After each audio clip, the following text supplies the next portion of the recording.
Shalom à toi qui me regarde. Shalom à toi qui me regarde. Shalom à toi qui me regarde. Ce soir, j'aimerais partager la parole de Dieu avec toi dans le livre de Ruth. Ruth, le chapitre 1er seulement.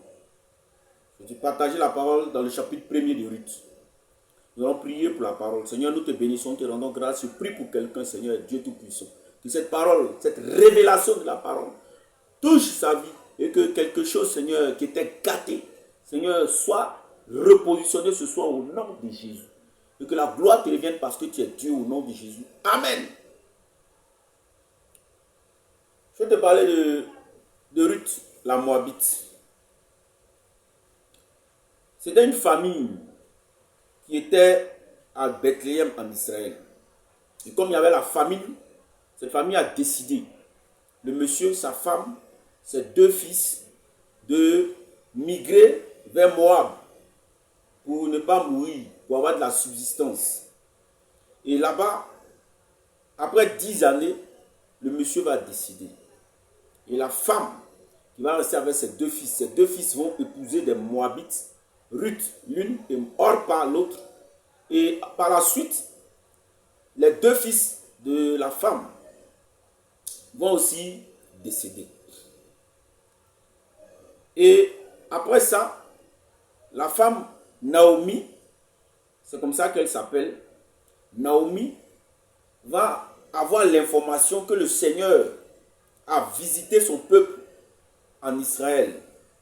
Et elle va décider comme ça de retourner. Et ces deux belles filles vont dire qu'elles vont l'accompagner. Et en chemin, elle va les persuader de rester.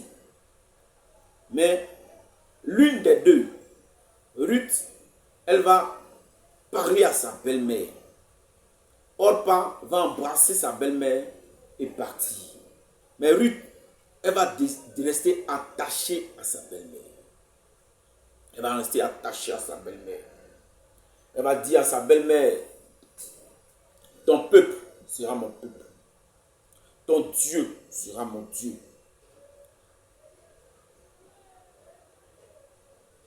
Que ce soit la mort seule qui puisse nous séparer. Ayant décidé cela, elle va suivre sa belle-mère pour aller en Israël. Regarde, si tu veux entrer dans ta destinée, il faut que tu prennes des décisions à des moments précis de ta vie. Et ces décisions-là, il faut que ce soit des décisions de bonnes décisions.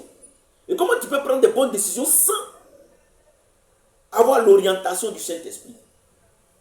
Dis-moi, comment peux-tu prendre de bonnes décisions pour toi, pour ta destinée, sans pour autant consulter celui que Dieu a placé auprès de nous sur cette terre pour nous guider dans notre destinée, c'est-à-dire le Saint-Esprit?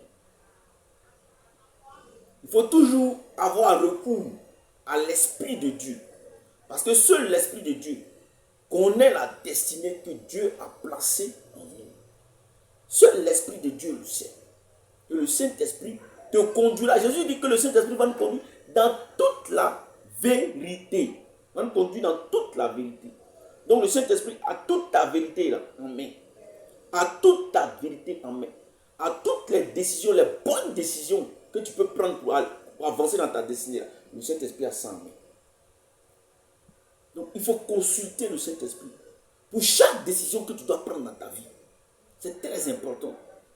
Pour ton mariage, tu dois demander au Saint-Esprit. Pour ton travail, tu dois demander au Saint-Esprit. Pour un voyage, tu dois demander au Saint-Esprit. Pour ton ministère, tu dois demander au Saint-Esprit. Pour des activités, tu dois demander au Saint-Esprit. Pour un commerce quelconque, tu dois demander au Saint-Esprit. Pour toutes choses, tu dois demander au Saint-Esprit. Si tu es sous la main, sous la couvée du Saint-Esprit comme ça, tu iras jusqu'à terme. Quels que soient les blocages, quelles que soient les oppositions, tu iras jusqu'à terme. Parce que c'est le Saint-Esprit qui te conduira. Et cette femme va rester attachée à sa belle-mère.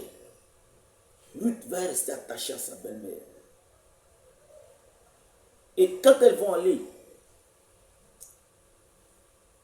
en Israël, à Bethléem, elles vont arriver au moment de la moisson des orges. C'est-à-dire, elles n'étaient pas là quand on plantait, hein, mais elles sont arrivées au moment où on faisait la récolte. Donc imagine. Il dit que si tu suis le Saint-Esprit, et que si tu marches par l'Esprit de Dieu, je dis que tu arriveras dans des endroits où tu mangeras des choses que toi-même tu n'as pas plantées. Dis-moi Amen. Je dis, tu profiteras des choses que toi-même tu n'as même pas souffert pour avoir. Ben, c'est déjà là, c'est déjà positionné. Et puis tu viens, tu prends. Parce que c'est l'Esprit de Dieu qui te conduit. Et quand ils sont arrivés à la moisson des orges, c'est là qu'elle va rencontrer Boaz. Boaz qui va devenir son mari. Un richissime homme. Un homme riche va devenir son mari. Elle qui est veuve. Et ce riche homme-là va l'épouser. Va décider de l'épouser. Et de leur union va sortir le grand-père de David. Donc Ruth va être qui? L'arrière-grand-mère de David. Elle va être dans la lignée, dans la généalogie du Seigneur Jésus-Christ. Une Moabite, quelqu'un qui est un peuple issu de l'inceste de Lot et de ses deux filles, après la destruction de Sodome et Gomorrhe. Un peuple que les Israélites repoussent. Mais Dieu a choisi là-bas une femme, une fille, des Moabites, pour en faire d'elle une personne de la lignée du Seigneur Jésus-Christ. Dieu s'en fout. Dieu, quand il veut te bénir, il veut t'envoyer dans ta destinée, il brise les protocoles.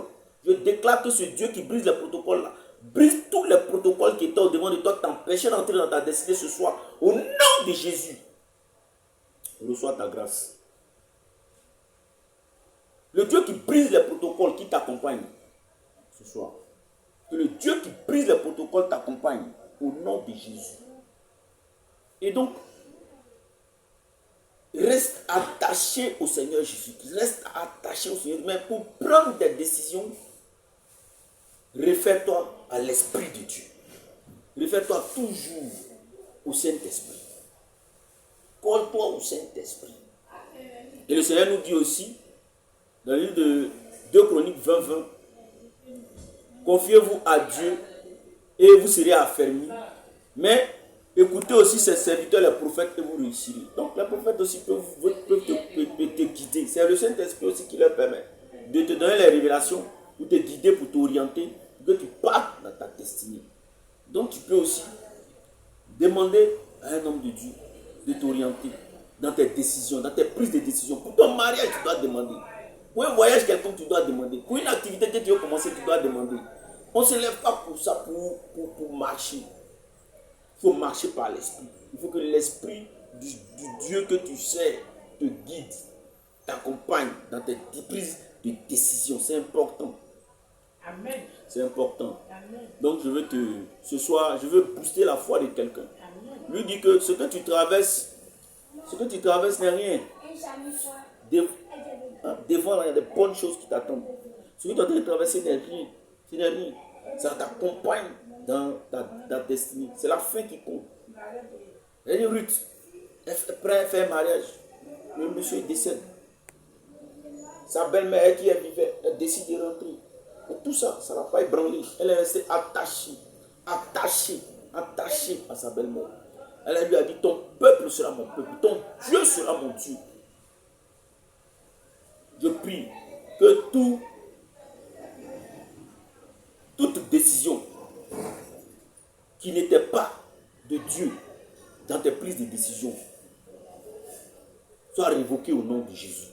Je déclare que ce soit les décisions du Saint-Esprit que tu prennes maintenant au nom de Jésus. Les décisions, de bonnes décisions. Je déclare que tu ne te tromperas point au nom de Jésus. Je déclare que tu ne te tromperas point au nom de Jésus. Je déclare que tu ne te tromperas point au nom de Jésus. Merci Seigneur pour ta grâce.